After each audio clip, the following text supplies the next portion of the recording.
கேரள மாநிலம் மலப்புரம் அருகே ஓட்டுநரின் கட்டுப்பாட்டை இழந்த லாரி 10க்கும் மேற்பட்ட வாகனங்களை இடித்து தள்ளி டிரான்ஸ்பார்மரில் மீது மோதி நின்றுள்ளது. இதுகுறித்த கூடுதல் தகவலை செய்தியாளர் சிவசபாபதி வழங்கிட கேட்கலாம்.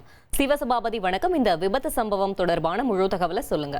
கேரள மாநிலம் மலப்புரம் மாவட்டம் கோட்டக்கல் புத்தூர் அருகே பாத்தீங்கன்னா ஒரு இறக்கமான பாதையில தமிழக பதிவன் கொண்ட லாரி லோடு ஏற்றிட்டு வந்த லாரி இறங்கி வந்துகிட்டு இருக்கும்போது தன்னுடைய கட்டுப்பாட்டை இழந்து பாத்தீங்கன்னா எதிரே வந்த கார், இருசக்கர வாகனம், மற்ற 4 சக்கர வாகனங்கள் என 10க்கும் மேற்பட்ட வாகனங்கள்ல மோதி விபத்து ஏற்படுத்திருக்கு.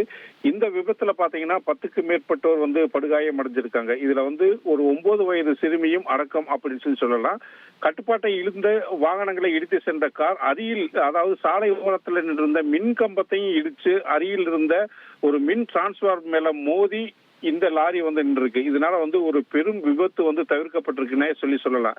இந்த விபத்துல பாத்தீங்கன்னா ஒரு 80 வயது முதியவர் மற்றும் ஒரு நபர் இதுல படுகாயம் அடைந்து உயிருக்கு ஆபத்தான நிலையில மருத்துவமனையில அனுமதிச்சிருக்காங்க. மிச்சம் எல்லாருமே பாத்தீங்கன்னா மருத்துவமனையில சிறு சிறு காயங்களுடன் அனுமதிக்கப்பட்டிருக்கு. இந்த விபத்துக்கான காரணம் என்ன அப்படின்னு சொல்லிட்டு இந்த விபத்து பற்றி வழக்கு பதிவு செய்த போலீசார் விசாரணையில ஈடுபட்டு இருக்காங்க. தகவல்களுக்கு நன்றி சிவசபாபதி. இனி செல்லும் இடமெல்லாம் செய்தி.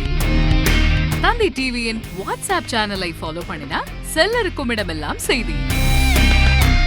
இதோ QR கோட் இப்பவே ஸ்கேன் பண்ணுங்க, ஃபாலோ பண்ணுங்க.